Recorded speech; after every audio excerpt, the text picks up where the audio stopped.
পবিত্র মাহে রমজানকে কেন্দ্র করে অন্তর্জালে মুক্তি পেয়েছে বিগ বাজেটের ইসলামিক সঙ্গীত রক্তের পরিচয় বা ব্লাড আইডেন্টিটি।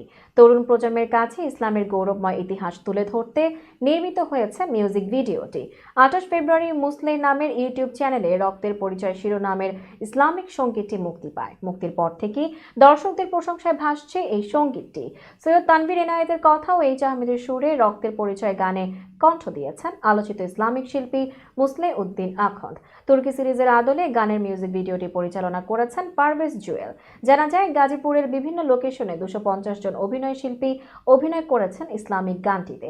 শুটিং হয়েছে 5 দিন। এ প্রসঙ্গে শিল্পী মুসলে বলেন, সঙ্গীতের মাধ্যমে মুসলিমদের ঐতিহ্য তুলে ধরেছি। সঙ্গে ছিল আমাদের হারানো বীরত্ব আর আত্মত্যাগের বার্তা।